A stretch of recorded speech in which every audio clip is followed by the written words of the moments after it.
아침을 깨우는 말씀. 예레미야 애가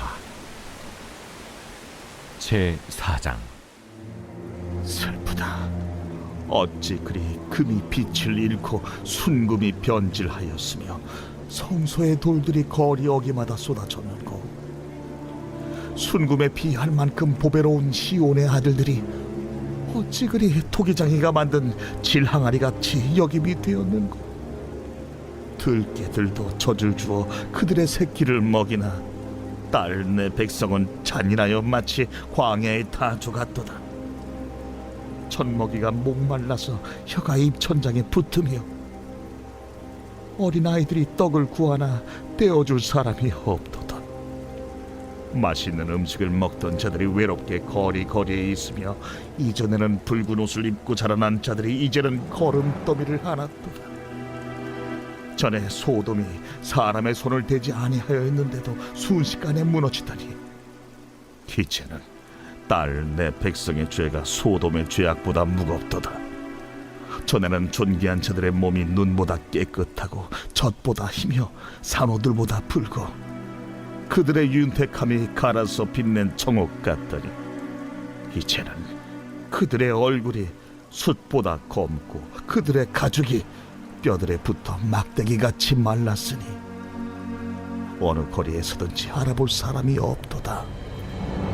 칼에 죽은 자들이 줄여 죽은 자들보다 나음은 토지 소산이 끊어지므로 그들은 찔림받은 자들처럼 점점 쇠약하여 가미로다.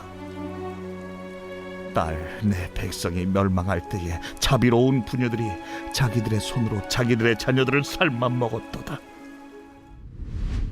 할렐루야. 사랑하는 열린문교회 성도 여러분, 오늘도 주님이 주시는 참 평안 가운데 단잠 주무셨습니까? 10월 25일 금요일 하나님께서 허락하신 귀한 하루가 시작되었습니다. 오늘도 하나님께서 주시는 예레미야 애가 말씀을 통하여 말씀의 선명한 기준이 세워지고 세운 기준으로 오늘 하루를 살아내시는 저와 여러분들이 되셨으면 좋겠습니다. 오늘 하나님께서 우리에게 주시는 말씀은 예레미야 애가 4장 1절에서부터 10절까지의 말씀인데요. 오늘의 제목을 저는 소돔의 죄보다 중한 죄라고 붙여보았습니다. 오늘은 예레미야가 하나님의 백성으로 영화로웠던 과거와 그리고 현재의 처참한 현실을 보면서 애통해하는 모습을 볼 수 있는데요. 오늘 1절에서 2절까지의 말씀을 보면 슬프다. 어찌 그리 금이 빛을 잃고 순금이 변질하였으며 성소의 돌들이 거리 어기마다 쏟아졌는고. 순금에 비할 만큼 보배로운 시온의 아들들이 어찌 그리 토기장이가 만든 질항아리 같이 여김이 되었는고.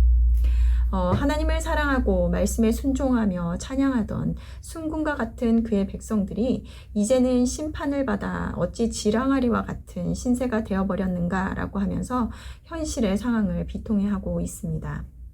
하나님을 떠난 그들의 죄로 말미암아 그들이 당한 처참한 현실을 오늘 본문 말씀을 통해서 고스란히 보여주고 있는데요.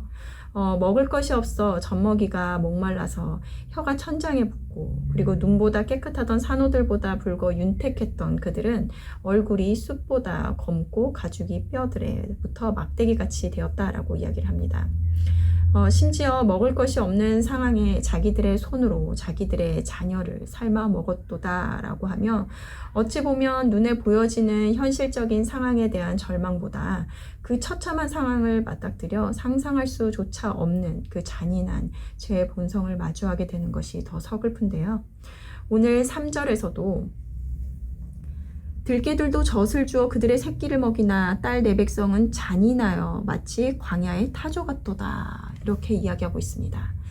이 말은 무엇일까요? 타조는 자신의 알을 잘 품지 않고 그 알이 짐승의 발에 밟혀 깨질 때까지 방치해버리는 타조 어미의 무심함 때문에 이렇게 비유를 하고 있는 것입니다. 사랑 중에 부모의 사랑이 가장 강렬하다라고 우리는 생각을 하는데요. 그런데 모든 것이 무너져버리고 먹을 것조차 없는 죽음의 상황에 내몰리자 자신의 자녀마저 먹어버리는 잔인한 그 모습을 대면하게 되는 것이죠. 오늘 6절 말씀을 보면 전에 소돔이 사람의 손을 대지 아니하였는데도 순식간에 무너지더니 이제는 딸 내 백성의 죄가 소돔의 죄보다 무겁도다. 죄악의 대명사로 불리는 소돔과 고모라는 하나님의 불의 심판으로 하루아침에 멸망당하고 맙니다. 그런데 소돔보다 예루살렘의 죄가 더 크다고 이야기하고 있는데 소돔의 죄보다 중한 그들의 죄는 무엇일까요? 예레미야는 백성들에게 하나님의 심판의 메시지를 40년이 넘도록 전하였습니다. 오랜 시간 그들의 죄와 회개하여 하나님께 돌이킬 것을 전하였지만 끝내 그들은 듣지 않았습니다. 어찌 보면 하루아침에 멸망당한 소돔보다 오랜 시간 죄에 대해서 끊임없이 말해주었음에도 불구하고 듣지 않았던, 자신들이 듣기 좋았던 거짓 선지자들의 말을 따라 원하는 대로 하나님을 섬겼던 그 죄가 더 큰 죄가 아닐까 생각합니다. 철로 역정 마지막 장을 보면 예루살렘 성에 도착하였지만 그 문 앞에서 천사에게 결박당하여 지옥으로 떨어지는 자가 있는데요. 그의 이름은 무지였습니다. 그는 여정 가운데 크리스천과 소망을 만나 그가 가고 있는 길이 잘못된 것이라는 것을 알려줌에도 불구하고 듣지 않고 자신의 신앙을 확신하며 결국 혼자 그 성에 도착하지만 들어가지 못하고 심판을 받는데요. 말씀으로 무엇이 옳은지 알려주어도 자신만의 옳음이라는 생각이 갇혀 자신의 죄를 받아들이지 않으므로 이와 같은 결과를 맞이하게 되는 것입니다. 이번 주 주일학교 친구들이 암송하는 베드로후서 3장 9절 말씀인데요. 주의 약속은 어떤 이에 더디다고 생각하는 것 같이 더딘 것이 아니라 오직 너희를 대하여 오래 참으사 아무도 멸망하지 않고 다 회개하기에 이르기를 원하시느니라. 예레미야의 40년이라는 시간의 심판의 메시지, 그리고 다시 오신다는 예수님의 재림이 늦어지는 것은 더딘 것이 아니라 하나님의 긍휼하심과 인자하심으로 모든 이들이 아무도 멸망하지 않고 다 회개하여 주님께로 돌아오기를 바라시기 때문입니다. 오늘도 오래 참으심으로 기다리는 주님 앞에 아직도 내가 내려놓지 못하고 듣지 않음으로 고집하는 영역이 있으십니까? 잘못된 것인 줄 알지만 인정하고 싶지 않은 나의 죄된 모습은 없으신가요? 소돔의 죄보다 더 큰 나의 죄는 무엇일까 묵상하며 오늘도 기회를 주시고 나를 기다리시는 주님 앞에 무지함이 아닌 나의 모습을 깨닫고 인정함으로 하나님 기뻐하시는 삶을 살아내는 오늘이 되시기를 바랍니다. 함께 기도하시겠습니다. 사랑하는 하나님, 오늘 말씀을 통하여 초라하고 비참한 현실 가운데 과거 찬란했던 승군과 같았던 그들이 어떻게 지금과 같은 상황이 되었는지 애통해하는 예레미야의 모습을 봅니다. 그들이 이와 같은 길을 가게 된 것, 소돔보다 더 큰 그들의 죄는 하나님께서 끊임없이 알려주시고 깨닫게 하셨음에도 불구하고 그들은 그들이 듣고 싶은 말만, 거짓 선지자들의 말만 들으며 하나님 앞으로 회개하지 않고 돌아오지 않음을 오늘 보게 됩니다.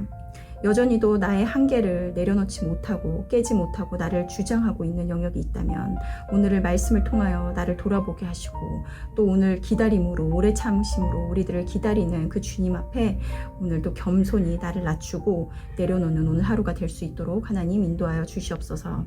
감사드리며 예수님의 이름으로 기도드렸습니다. 아멘. 내일은 토요 새벽 예배가 있는 날입니다. 말씀과 기도의 자리로 나와 하루를 여시는 저와 여러분들이 되셨으면 좋겠습니다. 아침을 깨우는 말씀은 월요일 아침에 다시 찾아뵙도록 하겠습니다.